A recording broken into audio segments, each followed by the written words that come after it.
Welcome back, YouTubers, to another episode of Jack of All Trades. We got a full crew here today. We got Kalin, we got Brandon, Sam, and of course, I'm obviously here. We're gonna talk about the market update real quick and going from there. Brandon, what do you have for us? Yeah, so this week in the markets, the S&P and Nasdaq closed at fresh all-time record highs, while the Dow Jones and TSX lagged due to the continued sector rotation that we've been seeing. When you look at the market internals a little bit closer, though, they haven't been as bullish as price has indicated. If you look at market breadth, it hasn't been great. We're seeing less and less names making new highs, and we're being led by a smaller group of companies. For example, we're no longer being led by the financials and the energy stocks and the materials. Again, we've been really advocating for that sector rotation from value to growth stocks. And instead, we've been led by large capitalization technology companies, especially names that make their money in advertising, such as Facebook, Alphabet, Microsoft, Snapchat, Twitter. It's definitely something to watch. You can see it in the earnings we saw this past week. What did you guys think about the earnings, by the way? Because we had names like Goldman Sachs, Morgan Stanley, all these names in the financial sector. They reported better than expected earnings, and the names, gapped up at the open, but they really weren't able to have a sustained rally. We saw like upper wicks, we saw a little bit of rejection on high volume. And at this point, that definitely is a red flag. We definitely expected it.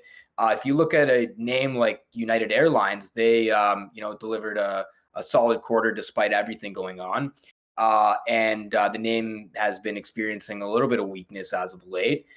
It broke its 200-day as support, and as we know, you break support and you have that change in polarity, and support turns to resistance. So gapped up, had a couple days testing that 200-day moving average. Now it's moving lower. And in my view, if there is any credence to this Delta strain and there's any, volatility to be experienced because of, increased coronavirus fears in the markets, personally, I don't think you want to own the airline or the Yeah, finance. yeah, I think the volatility is definitely because of the delta, but and I think the fundamentals do stack up that way. But I'm gonna ask Kalen though, like if you're looking at the charts, just since you don't look into the fundamentals a lot of the times, if you're just looking at the chart, does it look a little bearish to you? Like just overall in the markets? The overall in the markets, and then if you wanted to pull up just the airline real quick, just to take a look, if So, you like, the markets would be interesting, but I would be more interested to hear Kalin on a stock specific basis. Like, yeah. I would love Kalin to look at two names, Goldman Sachs for one, and United Airlines, because you have like a big cap, sort of consumer discretionary, industrial, whatever you want to call the airlines. I don't even know what to call it at this point. And then, a big cap financial that obviously is not benefiting from a flattening yield curve. And of course, whatever's going on in the investment banking space. Yeah, Yeah, so what I'm do you looking think, at Kalen? United Airlines right now on the chart, and it definitely looks like really bearish to me just purely from technicals. I Let me mean, show if you the chart draw that right up, like Brendan said, we kind of bounced off the 200. Like I would have been like, this thing's bearish to me at this point unless it reclaims 52. Like if it gets right up over 52 and holds that, which is probably going to be right around where the 50-day moving average is, once it gets there, that's when I would, maybe consider flipping. But as far as the way I'm seeing it right now, like, I mean, if it pops up a little higher, even if it got towards like 50 and a half or like 51, that could still be somewhere that I would add short if I was playing this, to be honest. Like right now, the way it's looking, I think we're coming down to $40. If that breaks, we'll come down to, 32.50. And if that breaks, we could go right back down to the lows around $20. So it'll just depend kind of how the Delta strain goes out. I think that's a big factor on that, but those are definitely the support levels right now. How And about what are you making the of banks? Goldman? Yeah. GS. Sorry? What are you making of Goldman? GS. GS? Think like that. Oh, Kalen, could you mind clicking share screen on the Google so take a look too? I had Oh, mine shared, that's why. oh, you got yours up? No, I had mine up, so I was blocking you. But if you could share yours now, like it'll be pretty cool. Oh, okay. Yeah. Give me But one second. I was gonna say, like to Brendan's point, I think the airline and the bank are kind of nice bellwethers for the market, right? You have the financials and you have travel, so it's a nice sentiment indicator. So Right. they're a really nice bellwether. I would also add the energy names. I'd add maybe a name like ExxonMobil in that. And if we want to have more of a Canadian spin, we could obviously look at the XEG, which is the TSX Cap Energy Index in Canada. And just anything like that, an industrial, an airline, material names. We can look at copper. But yeah, GS, and if you want to pop up something energy. Yeah, so if we look at what we're looking at, United Airlines, I'll show you guys that one again here. Cool. Yeah, so if we look at United Airlines, like I just drew this line at the bottom here. This is usually kind of the way that I look at stuff. I mean, you have a big tank like this. Obviously, that was 2020. This is just on the daily line chart. So this is a really nice clean uptrend line right there, all the way across. And then this is really nice too when you get like this kind of base right here. If you look at that, like you have this horizontal line right here where it kind of got over, it broke these two highs, got over this, and it bounced off it, quite a few times before it finally broke back under. And where it broke back under correlated pretty close to that uptrend line. So to me, like that becomes like a huge area of interest right now. So like if I was shorting this, like I'd be looking, well, like first of all, I would short this based on this pattern. And even the 200-day moving average, despite that, like even if it popped back up kind of into this area, like to me that would be somewhere that I would add. And I wouldn't be covering this thing until it got pretty much back over this like 52, 53 area. Like right at this little base here. This is kind of like, I look at this kind of like as the last defense before it really broke down. Right now that's kind of 52. So that would be my main area. So I'd look right over this peak would be kind of my risk. So unless we got over this 52, 53 area and like held strong with volume, to me this thing's coming down. And let's pull up the bank too. Was it the Goldman you said? Brent? Yeah, Goldman Sachs, just really quickly. I mean, I will tell you before we look at it that I've been watching a head and shoulders pattern form on Goldman, and it's just trying to make some new highs, but it's just failing every time. Like this thing is running out of steam. Yeah, I mean, even just at first glance, you can see it kind of starting to round over a little bit, right? So, yeah, like where are we looking at here? Yeah, same kind of thing there, right? Like if you draw your line in like that, I like that one myself, but it comes up and then again, same sort of thing right here, right? Like if you combine your horizontal, your horizontal breakout level right there. So we hit it a couple times on the top, broke through, and we kind of have a similar sort of thing on United Airlines, bounced off that level, like right again where these two lines intersect, and then it broke down through, right? So that becomes, that becomes a little bit of a bearish sign to me. And now you can see like this one's it's a little bit stronger than the American Airlines or the United Airlines, but same thing that I was talking about on the other one. I'm looking over this little top here, that little last defense area, and this is basically the same sort of thing. It's topped right out at that level, so it hasn't been able to reclaim with volume. So this is where, like me personally, I'd be reshorting this and just taking profits. And if it got up there again, I'd reshort it again and then take more profits. And then until that level actually reclaims and holds, like it's just going to remain a short for me. It looks like there's a little bearish divergence on the last two peaks too on the RSI. I would not be surprised. It looks like it looked like maybe end of June to mid July. There's two peaks there, and then we made two slightly higher highs on the price, but lower lows, slightly lower lows on the RSI. Oh, sorry, my mic is losing sound here. Yeah, so it's like losing. Yeah, I think it's late June. That was like the two previous peaks, so late June and mid July. These two guys? Yeah, those two right there. Yeah, so that one and the following one's lower. So then, but we got slightly higher price action. So there's a little bit of losing momentum there. Yeah, these ones are going up just slightly. Yeah. And then these ones are going down. Yeah. So yeah, that'll probably end up. That looks a little bit bearish as well, and then maybe it'll come all the way back down to the 200, right? Who knows? So the interesting thing about this, if we can just put this all into perspective for our viewers here, is that we are looking at cyclical sectors, sectors that typically lead the market higher during periods of really solid economic growth. And if we can just pop up the S&P, Kalin, which is just SPX index, it's interesting because we're like 13.5% stretched above our 50-week. which is the exact amount that we were above in September of 2020 when we had that first volatility event. It was the exact amount we were up in January of 2018 before that volatility event due to the China trade wars. So 13.5%, 14%. We're getting to that level where we're stretched above our moving averages. We're being led by less and less names. I think you want to be with quality here. You want to stick with the non-cyclicals, as we've been advocating on this show since I came on in like late March. And you don't want to be in these sectors that are at risk, especially with all of the potential risks facing the markets right now. I mean, there's a ton, but there's also names that really stand to benefit. Names like we were listing last time, like the Facebooks, the Amazons, the Microsofts. So that's definitely one thing to watch. Going into this week, we have a slew of earnings. This could be the most significant week for earnings that we'll have this entire earnings season.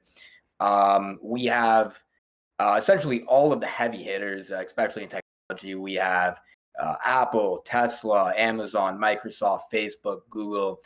I think that generally these names should beat. They should probably raise guidance. They should beat on the top and bottom line. The thing I'm curious about is how is the market reaction going to be? Mm-hmm. That's a good question. Tesla's actually been trading sideways and down, even though I'm expecting an earnings beat. Apple looks like it's been trending up though, but I don't know. Do you see anything in the market scaling from the small caps? Just curious, because I like to think of that as like a bellwether for like the overall market. Like if the small caps are popping, then Brendan, we were talking earlier that it looks like risk might be coming back to the market, so that could help with the earnings pop. Well, the only thing that I'll say to that is I think for these large cap, big secular growers, it's actually the opposite. Like there were periods in like 2016, there were periods in like, 2019 where the small caps were like, they were huge underperformers and huge losers. And you just saw the flows go towards the things that were gonna benefit regardless of what, the economic picture looks like. Like I've noticed, I noticed the same thing in 2013. I've just noticed where the small caps are actually like lagging indicators, which is interesting. Me personally, I wouldn't be I wouldn't be a like proponent of investing in small caps right now. I mean, trading is one thing, like what Kalin does, but in terms of actually investing, like you want to be with these, like these stable companies, especially when you're noticing less and less companies, trading above their 50s and less companies, when you look at like an advanced decline index, you definitely want to be with the market leaders. Oh, I agree with that. I was just saying, I was trying to test this new idea based on Kalen's perspective of the small caps, like, because I think I have a thesis that when the small caps are like, so when Kalen, when you do your scans and you see a stock and you think, okay, when it's probably gonna like gap up on the open, like, and it doesn't happen. For me, I read that as like the market sentiment's probably kind of low, risk averse. But then when it does pop and one of your plays out exactly as you've seen it, then I tend to think that the market's like healthy. So I don't know what your I thoughts definitely are. want to hear Kalen's view, but I just want to disagree with that for 1 second because the people that are investing in Amazon, the people that have $3,500, $3,700 US, and they want to buy Amazon for the long-term growth prospects and the 35% year over year increase in earnings per share. I mean, they're not the same people that are buying some junky small cap company like that's trading like $1 per share. That's like up like 20% on the market open because of some like bogus PR article. Like it's a completely different investor base. And like the support on a company like Amazon, a company that's been trading, at this level for like the past year and the investor base is super, super solid. It doesn't have the same amount of support that a small cap, like, stupid small cap name is. I mean, what do you think about that, Kalin? Yeah, I have to. Hear Kalen's. Yeah, I kind of disagree with both of you to a certain degree. Love it.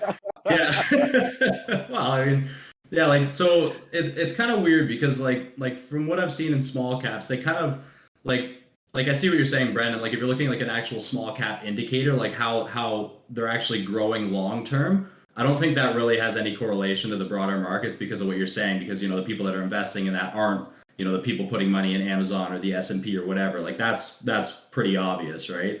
But so like I've talked about this before, and that the small caps, they kind of move in waves, right? And like the waves kind of come in different lengths of time. So like you might have, say, like a month or 6 weeks where, they're just insane. Like I might be seeing, 20, 30, 40 stocks on my scanner every single day of the week for a month. And then all of a sudden, over the course of like, 2, 3 weeks, it dips off to where I only have like 4 stocks that are in play, and none of them are even that good. And then it'll sit like that for another few weeks or a month, and then it comes back. But one thing I have noticed though is that I think the overall market sentiment really feeds into that, because there's a lot of people, like the people that are playing like the smaller companies that I'm playing, like the people that are chasing these junky stocks up because they want to make 100% a day kind of thing. They don't really know, like they don't know much about the market. So when the news and when the media and everything starts getting really excited, they're saying, oh, this is way up, Amazon's through the roof, it's a bull market, this and that. I do see a lot more activity in the small caps, because all those other people that are uneducated in what it actually is are thinking, oh, the markets are on fire. Like if this guy on CNN or CNBC is telling me that the markets are going wild and everything's going to the roof, and things are breaking out left, right, and center, and then I see this little stock go up 50% pre-market, well, I'm going to buy that because it's like, it's a big bull market and everything's going to go to the moon, right? So that's where I see the magnitude of moves growing. So I don't think small caps and the large cap companies correlate in terms of when large caps are moving, it pulls the small caps with it. I think what happens, it's the magnitude of it. So like if we're in a bear market, like I could still see 2 months of insane action in the small caps where like I can't even keep up with it, but usually the magnitude is smaller. So like whereas if I'm seeing, in a big bull run, maybe I'm seeing stocks, run 1, 2, 3, 400% over a couple days. If it's a bear market, and even if small caps are busy, maybe they're only running 40, 50, 60% in a couple days. So it's the magnitude of those moves that kind of shift, but the actual, like the small cap market is still its own little thing. It really doesn't, it correlates to a small degree, but not when you get those waves. Like when they're busy, it doesn't necessarily mean that the markets overall are bullish or bearish or anything. You just kind of see more money flowing into it, as opposed to when it actually happens, I guess, if that makes sense. Well, the thing about the small caps, guys, is like I will confidently say that like the vast majority of these companies are like garbage companies. Like you look at a company that IPO'd in like 2012 or 2015, and it, split adjusted, it IPO'd at a price of like, $10,000 a share. And here it is at like $5 or $10 a share. And like, yeah, like there's like a tradable move that you have, Kalin, especially on the short side, when like the chart's kind of just like moving like that, just making a series of, lower highs and lower lows type thing. But I think small caps that are really good companies, they end up advancing, they end up graduating. They're no longer small caps. They turn to mid caps and they turn to large caps. And we've seen this happen so many times. So, when you look at something like the Russell 2000, like that's, index that's performed very, very well.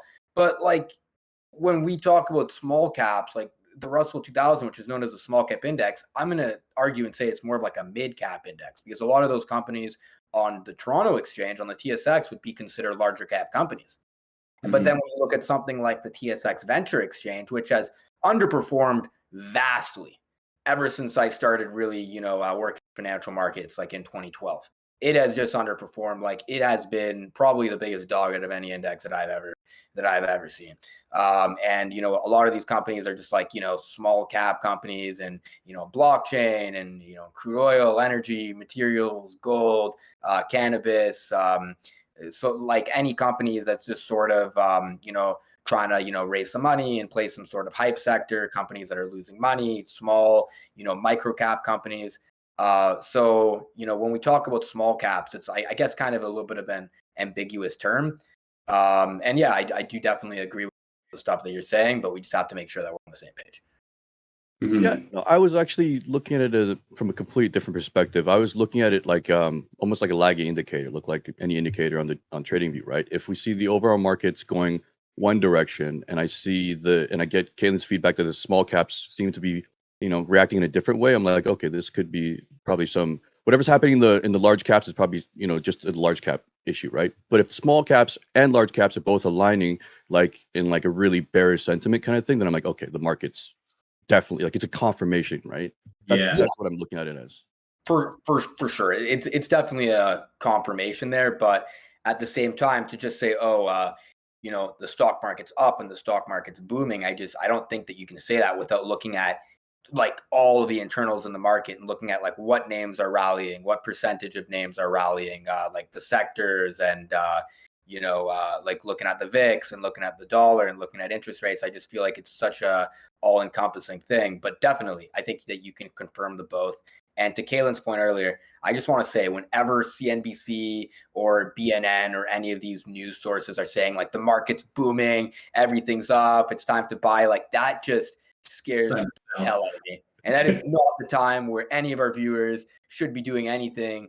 But just trying to get more educated and try to make solid moves and just not to fall for, when there's a couple of, solid days in the market, you'll see, on these television programs, you'll see like green lights flashing, like market rally. And then when the market's down for a couple of days, you'll see like a bear sort of rolling and like, market sell off and like the red flashing lights. So man, financial media, just one thing that really irks me. Yeah. I think the financial media is like a very lagging indicator. You cannot have a more lagging indicator. It's like a real-time indicator. It's like, oh, this is what's happening, right?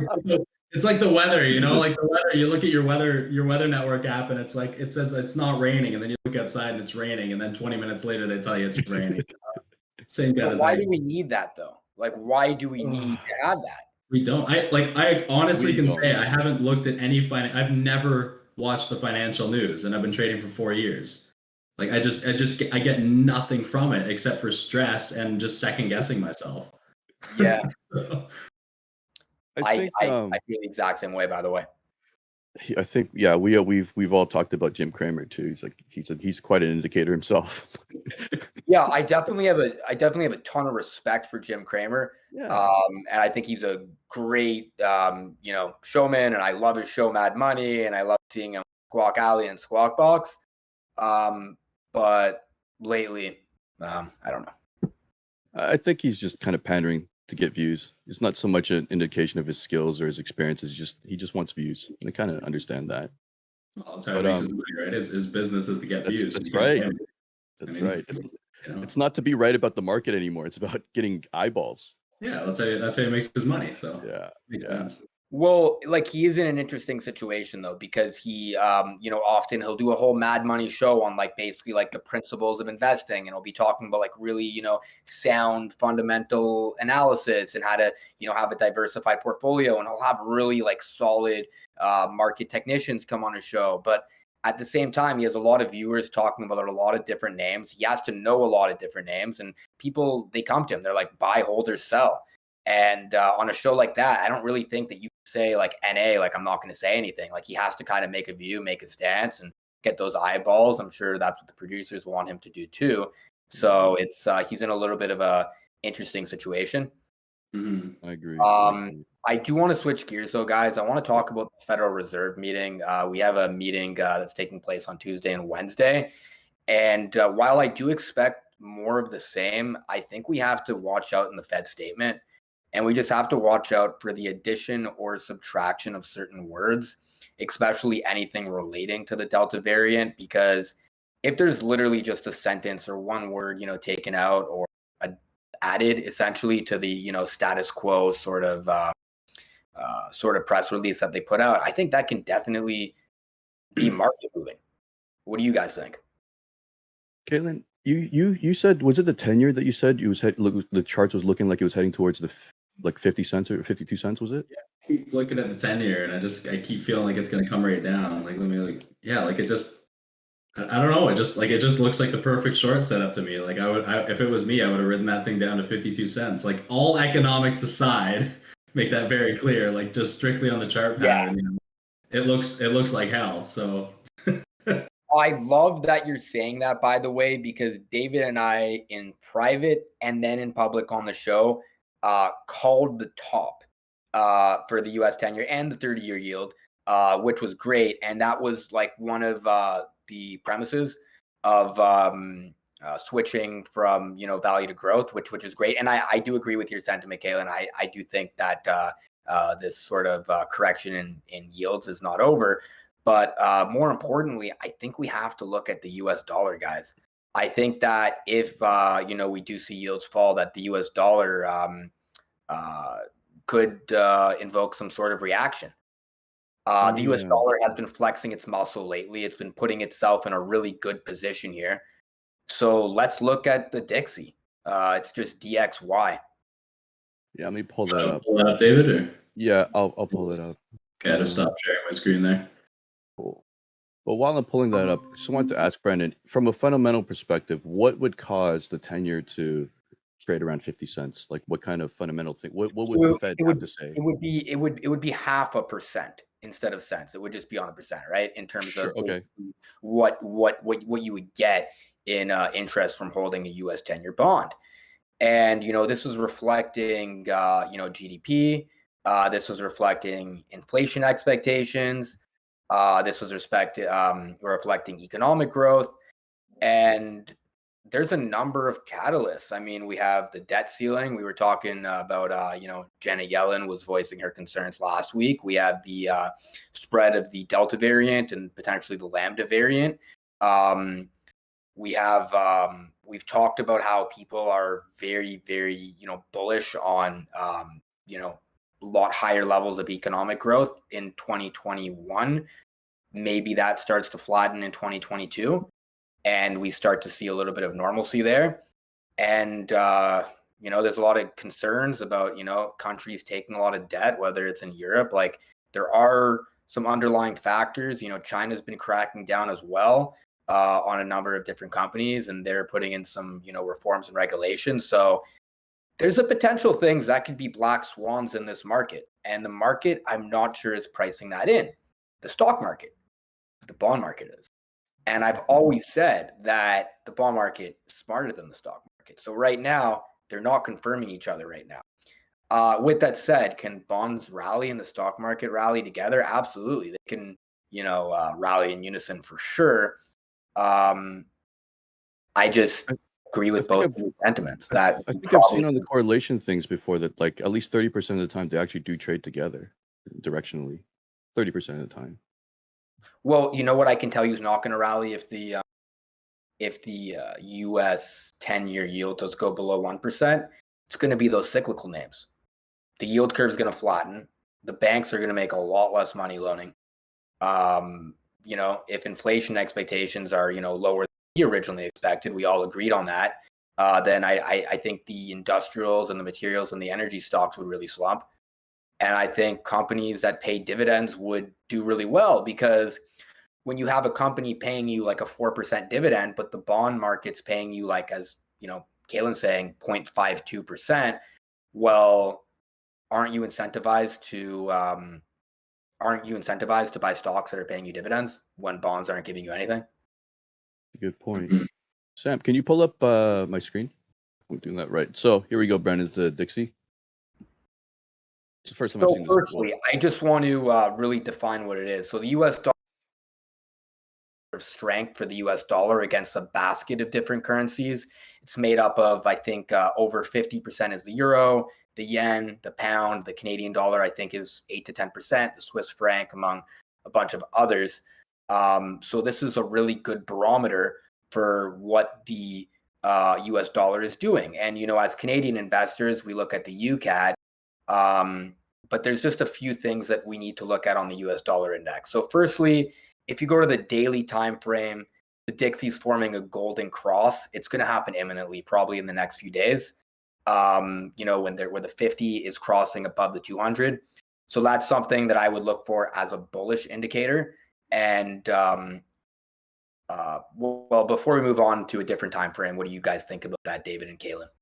About the yeah, golden I'm gonna cross? throw this to Kalin. Let's see, what do you see on the charts?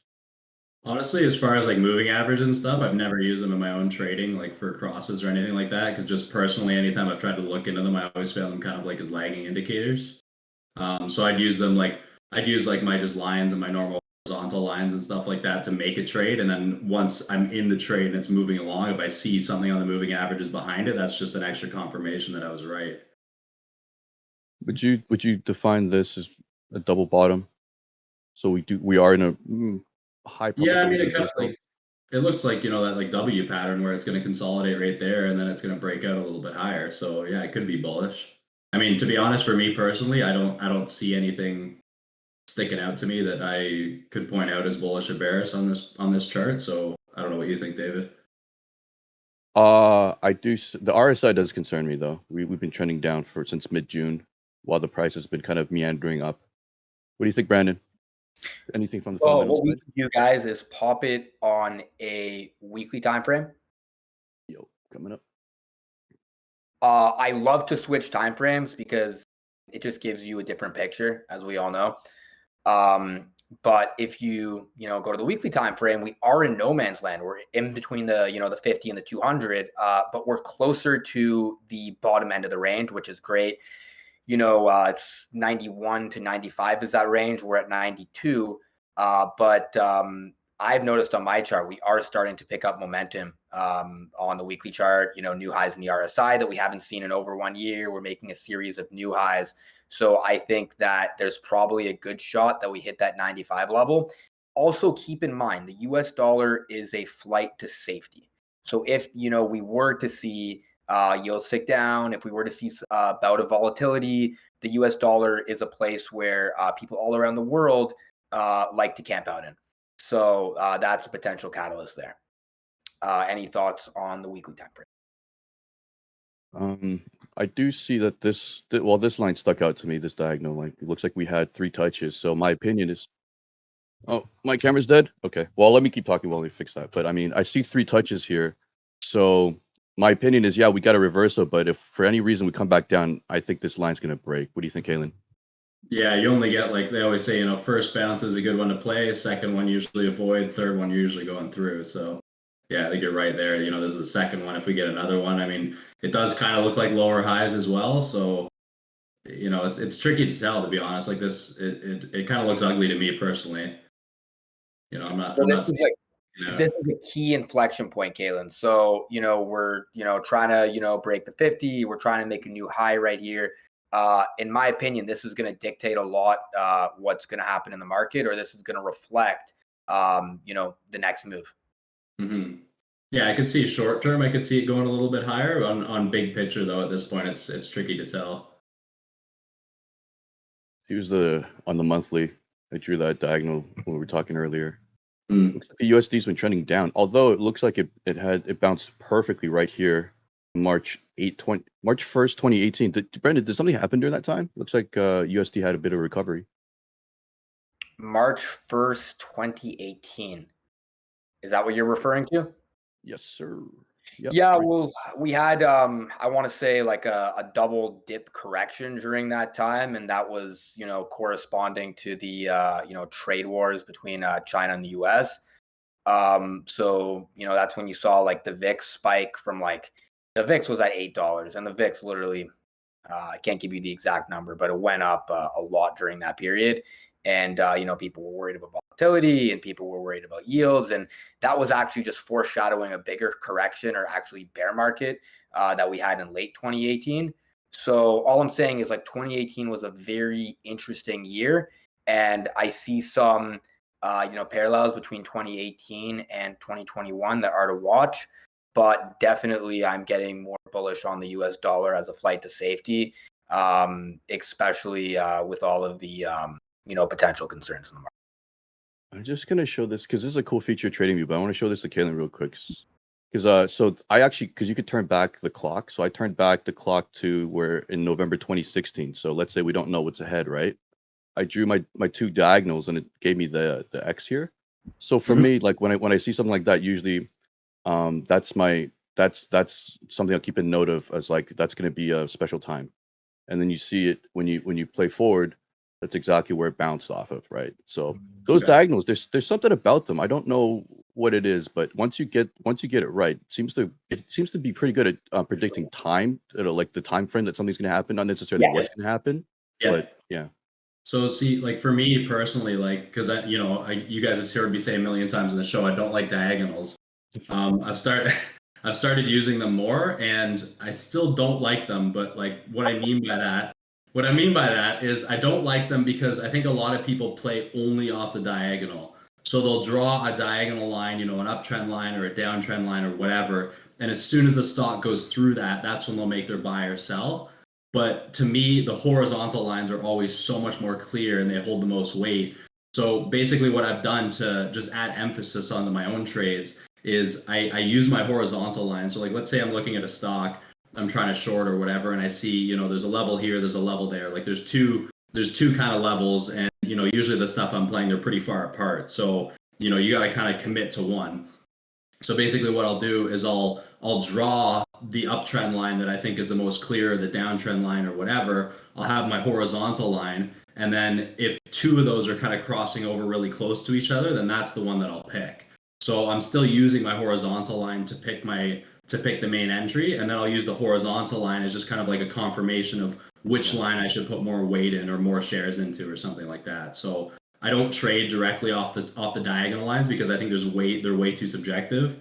But I think horizontal lines are a lot clearer. So if you can combine those two, then like David here, I mean, even if you're combining two diagonal lines, that's still better. I think in my opinion, you always want to try and combine more and more levels, and those are going to be the key points when you can make your trades off of.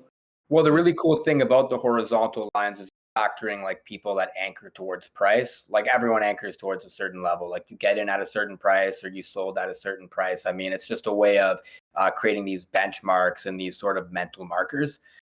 So, I mean, the diagonal lines is something that you use as a tool in your toolbox. It's not something that necessarily I use a lot. But yeah, I could see the horizontal lines in terms of just, positioning yourself with support and resistance, people anchor towards price. It's something everybody does, even if you don't think that you do it. It's just human psychology there. So I can see how that makes a lot of sense. Mm. From the fundamental side, I just want to point out because I just saw this earlier, and I don't know why, but like our Canadian news base was kind of ignoring this stuff. So South Africa has been having some riots and whatnot. There's There's been riots all over the world, by the way, like over the yeah, last actually, few days. Denmark. Paris too, eh? Like France is having a ton of riots. That's right. And I think that's one of the reasons that USD could be increasing, like the worldwide kind of unrest. Mm-hmm. Well, I don't think that we've seen, peak in anything in terms of it seems like there's a lot of like frustration worldwide, and it seems like chaos right now in terms of, where the world's heading. I mean, a couple months ago, guys, I think it was the status quo that like, the reopening was underway and everything was going to get better, and that, it was going to be, back to work and back to traveling and everything else. And there's a huge amount of like lockdown fatigue, and people are just exhausted with everything going on. And, a lot of environmental things going on. Like there's like, floodings in Europe, floodings in, China, and just, it's just a really interesting time in the world right now. And there's just so many moving parts. We all thought that 2020 was crazy, and we thought maybe 2021 there'd be a little bit of peace and a little bit of more prosperity there. But we're dealing with some new concerns now as well.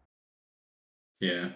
I actually just had a memory on my phone pop up the other day. It was a couple days ago from 1 year ago, and it was a picture of me in the gym, and I just saying good to be home, and that was after the first lockdown. I finally get back in the gym, and like I'm looking at him like I can't believe that was a year ago, and the gym's just open again like last week, right? It's crazy. Lost years. Yeah. But moving forward, Brandon, you wanted to look at the break down the specific sectors in the S&P of the indexes. Yeah, well, we already kind of covered, market breadth and what I was saying, but this was the last 5 days on the S&P 500. So the S&P was up. I can't see on your screen. It's super super small, but it had a really really good week. And the week before we were worried about the spread of Delta, and the markets like tumbled. Like the Dow was down like 900 points, a week and a half ago, and this week the markets bounced back in a big way. If you can just go back to that screen, David, so I can just sort of show us like, yeah. So from face value, it's like, yeah, it was a great week. Like,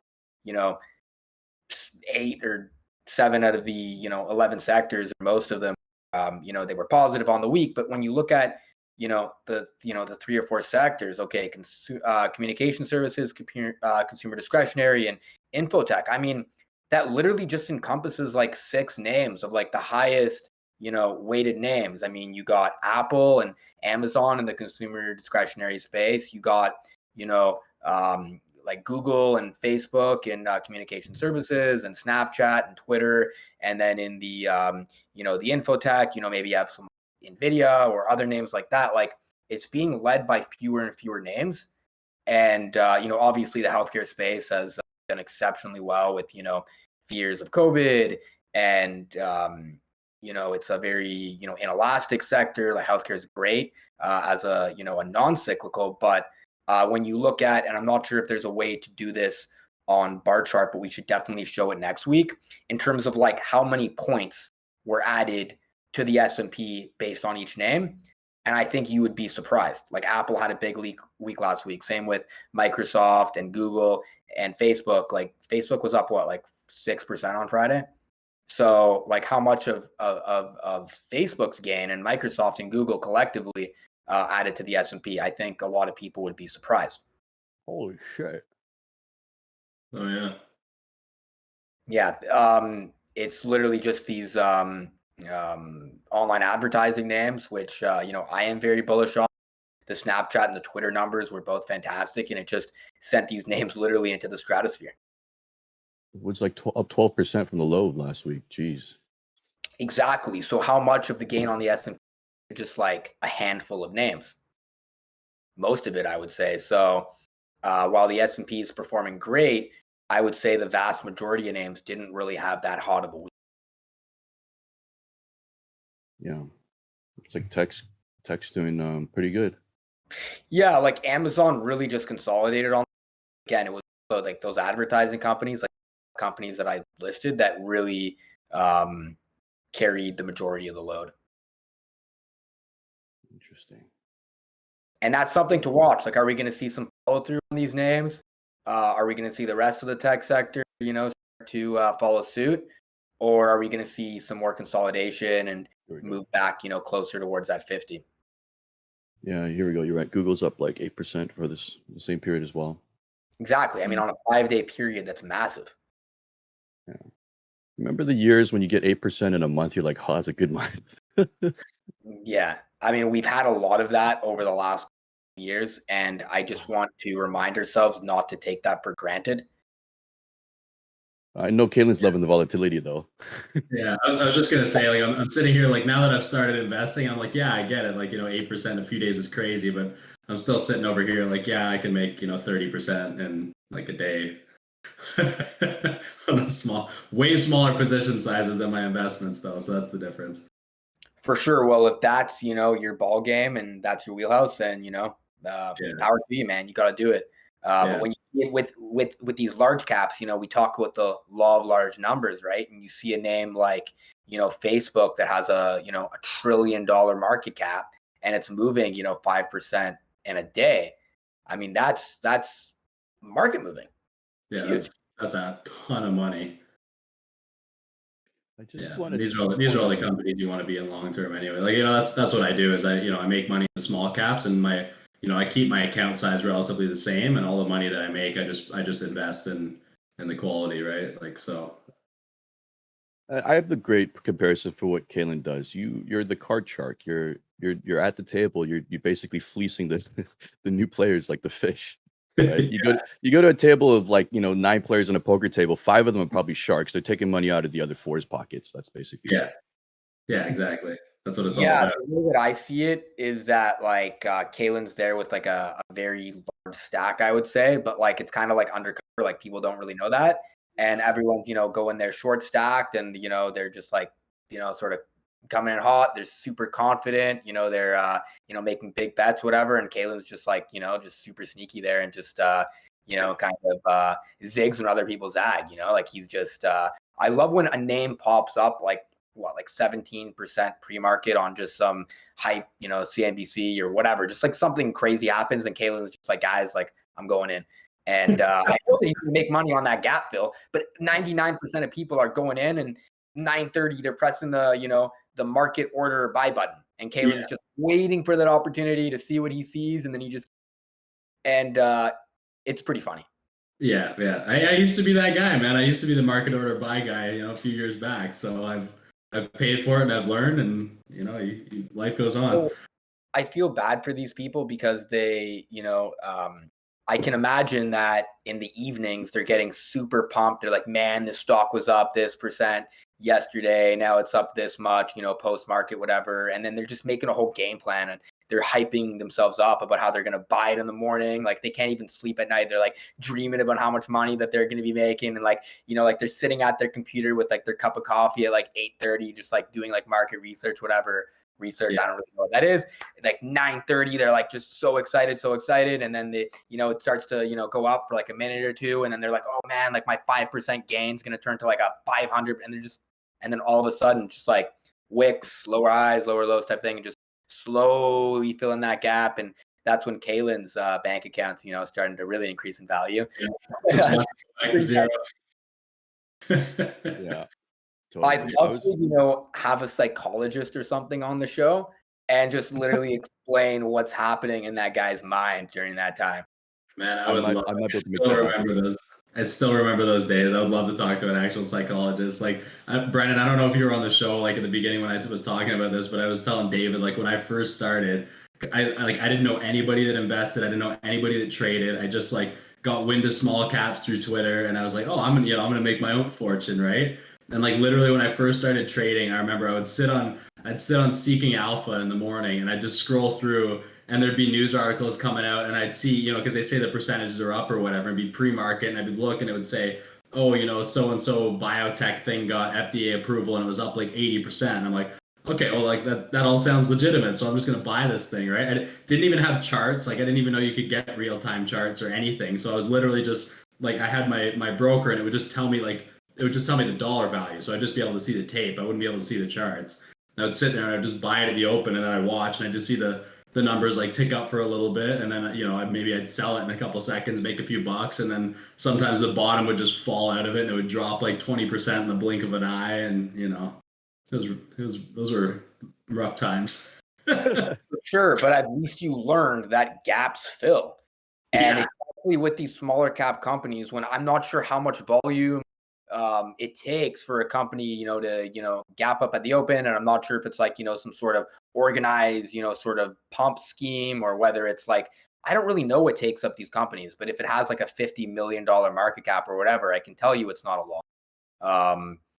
And I just don't like this action that's going on in the market. I feel like there's a lot of retail money that's just chasing, and they're calling themselves day traders, but that's really not what they are. Because I really respect a guy like Kalin that has learned really from the school of hard knocks, and he's really educated himself, and made a little bit of a name for himself doing this.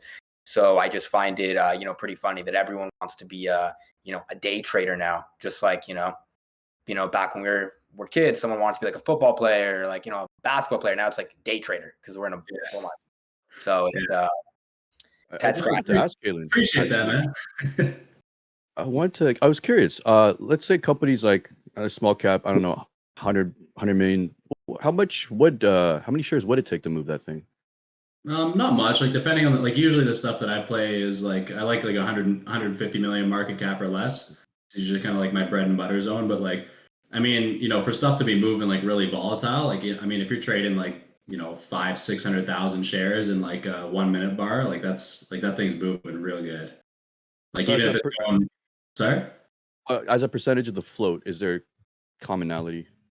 It depends. Like if you're looking strictly at like the float, like if a float's rotating, which means like it's traded more shares than the float. So if it's like a 3 million float, and by like market open, the stock's already traded like 5 million shares.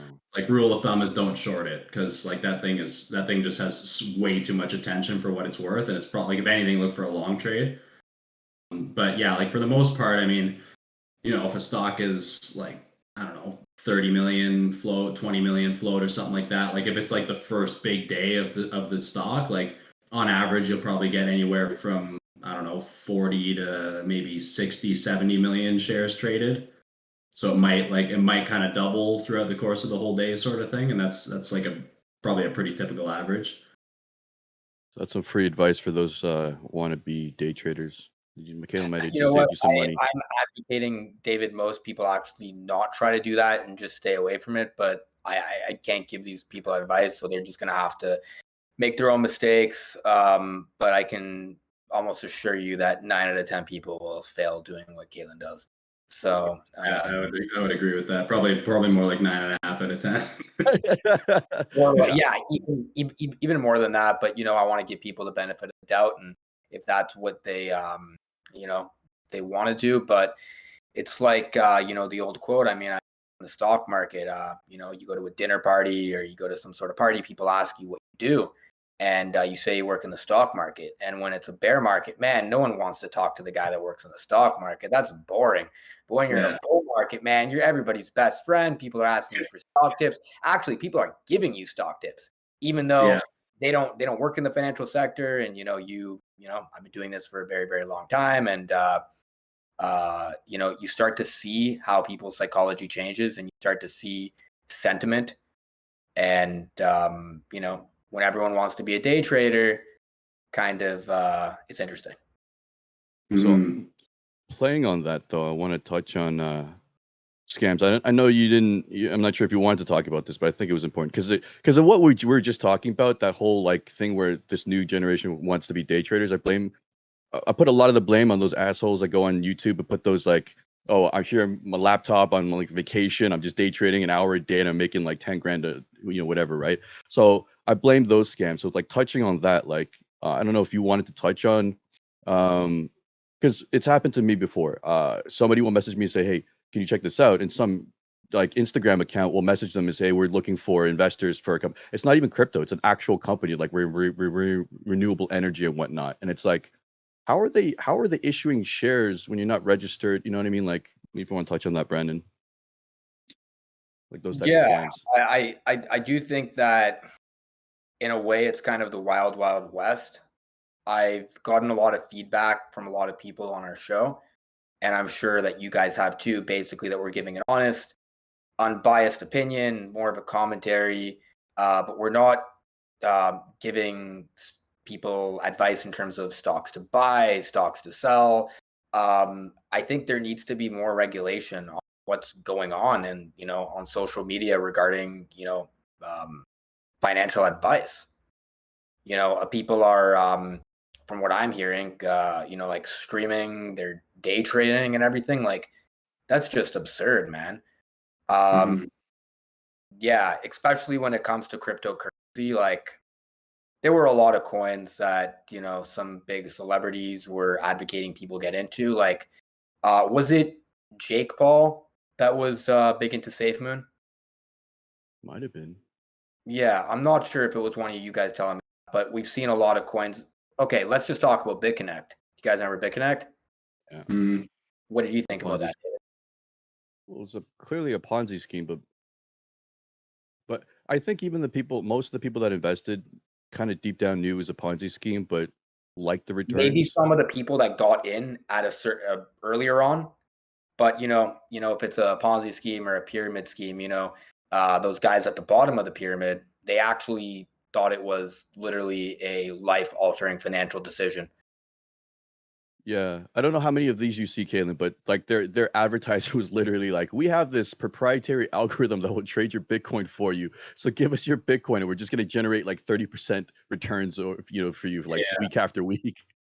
I hate that shit, man. Like I was looking into a few of those like a couple months ago, like about these like pay for our algorithmic electronic trading service, and like you just put your money in our account, and then it shows videos where it like charts going along, and it says, oh, here it sold and here it bought and all this stuff. Like, I mean, to me, like that's just such garbage because you can never tell what's going to happen in the stock market. Like all it takes is one person to just dump a big position and that whole thing just goes out the window. Like it's not gonna work. It's as long as humans are the biggest traders in the market, you'll never be able to make a machine that can trade profitably all the time in every market. I just can't see that happening.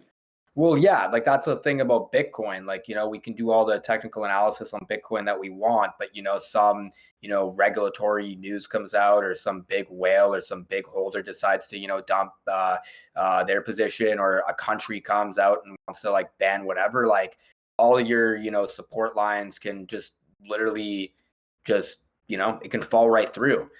And furthermore, I saw like an even worse scam a couple months ago of like basically like advertisements with like a QR code being like, oh, this is Vitalik Buterin.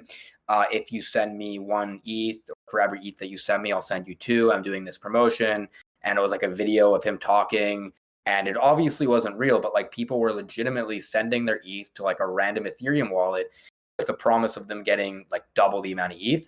And obviously that didn't, come to fruition. But there's like a lot of, different scams going on, Yeah, especially in crypto. I want to put this out there to both of you, but I'll start with Kalin. Like, at what point do you draw a line and say this scam is so stupid that if you fall for it, you don't deserve your money?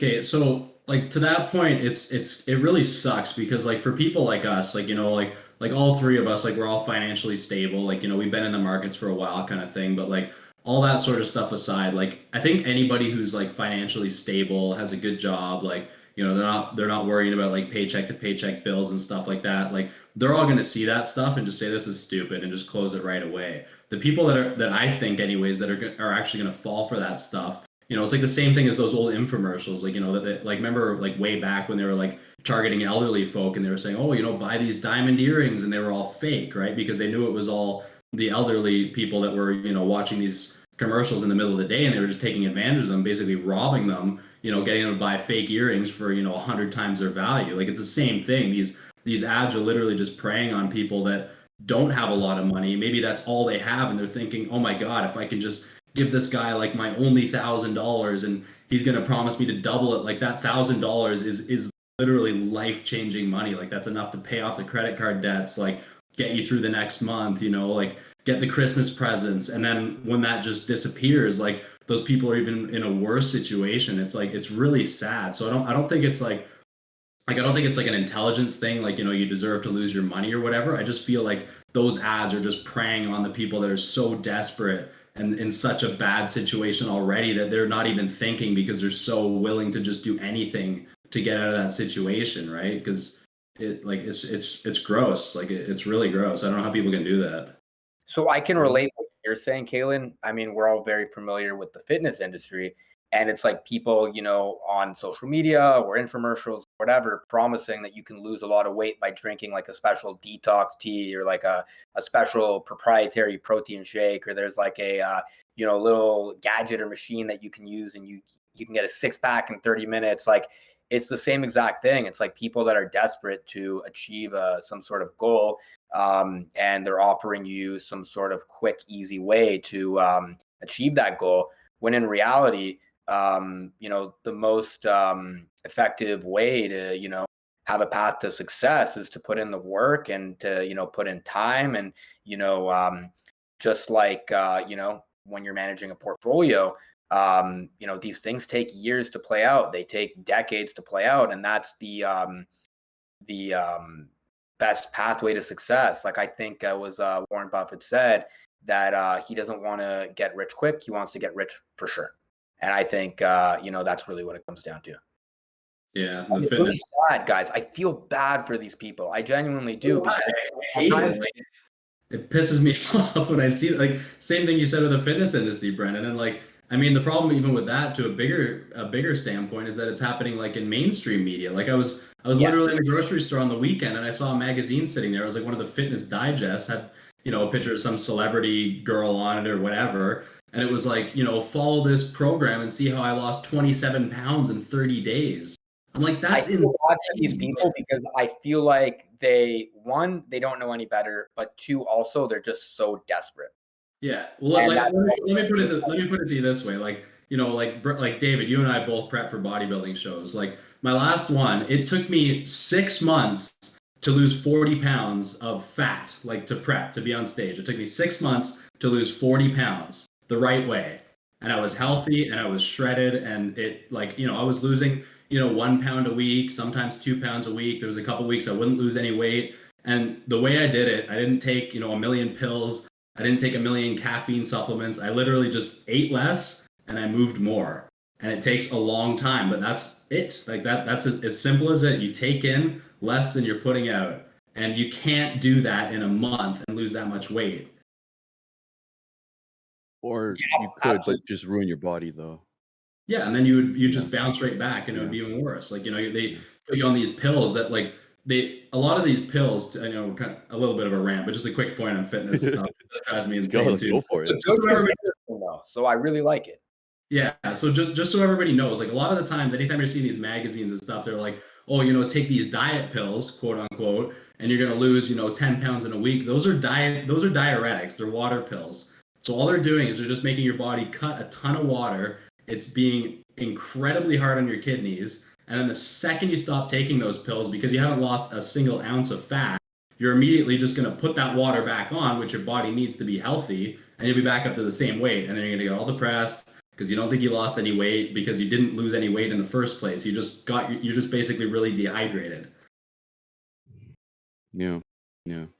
But so the reason I put that out there is because, like, I lean towards quite being like a libertarian, not on the left. I'm not about bubble wrapping, band-aiding people. And I'm like, at what point do you just say, like, do people need to admit, like, you made a stupid mistake and the only way through it is not to, like, I understand making a mistake because you're desperate, but like, don't continue making desperate mistakes. If you make it once in any area of your life, you should realize that's not the path to go. You know what I Yeah. mean? Right. So Yeah. I do like really agree with your sentiment, and in ways I'm a libertarian too. But we've talked about living within the system, and I think just like the proliferation of the internet and social media and trading apps like Robinhood and everything else, it really is the wild wild west, and we need just a little bit more oversight. We need a little bit more regulations. People have to educate themselves.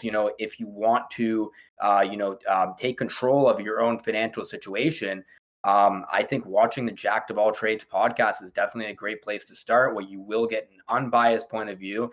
You learn a lot, and especially in really is uncharted territories. Yeah. In an interesting way, because we've never been so connected. The world's never been so global. There's never been such free access to financial markets as there's ever been. And there's a lot of snake oil salesmen, and there's a lot of people trying to scam you and take your money. And I think you just now more than ever need to be just more and more cautious. Mm-hmm. Yeah, I think that the one thing that we always kind of talk about on the show a million times, and it really goes with investing or fitness or business or pretty much anything. It's across the board. It takes time. I mean, you gotta actually learn how to do something. Like, there is ways to make money quick. Yeah, you can walk into a casino and win the lottery. Yeah, you can get a lottery ticket. Like, yeah, you can bet big on a stock and make a whole whackload of money, but that's going to go just as quick as it comes in if you don't know what to do with it. So, like, the best way to set yourself up for fitness or business or financials or anything is you have to take the time to learn how to do it. It's literally no different than going to school for 4 years to get an engineering degree or a business degree, and then you have all that skill to go out into the world and do that job. You can't just expect to graduate high school and walk into $100,000 salary job right out the gate as an architect, because you can't do it. Like, you just want you. Yeah, okay, sure, maybe you'll get that first paycheck, that second paycheck, but then you're going to get fired when they know you don't know what you're doing. It's the exact same thing. Yeah, I would agree with that 100%. I was gonna say, like, I had a conversation yesterday with Jeff, the owner of FE, and he's like saying, like, it's tough because he's got to now pay a bunch of money to get yearly inspections for the HVAC system and whatnot. He's like, you could not do it, but then you risk the HVAC not working, then you could have a lot of issues with that, right? And it's like, it goes back to what we were saying. It's like, you might have to pay a little in early on in terms of time and maybe even money, but it pays dividends later on, right? And you could get better and smarter and faster later on. So you sacrifice a little speed now for longer term gain, Yeah. right? And then I was just I made a joke when he said that. I was like, well, the way that people should look at it from a practical perspective, it's like, if I don't do the checkup on the duct, realistically speaking, it's a relatively new building. I'm gambling, but it's most likely not going to cause any issues. To that I say, just look at your life realistically and say, am I that lucky? Because when I look at my life, I'm like, I'm not that lucky. If I get luck, it's bad luck. So I'm never gonna push my luck with something stupid like that. Yeah.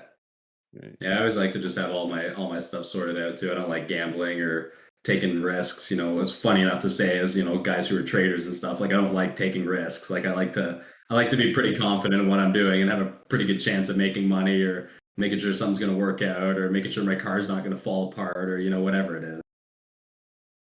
You're a professional gambler. Professional. Yes. That's right. So I think we're gonna wrap it up here, guys. Anything else you guys want to touch on? Yeah, I just want to say it's going to be a really exciting week. It's going to be market moving with the Fed minutes and with the earnings, and we're going to definitely have a lot of stuff to talk about next week. So everybody, stay tuned. Take care.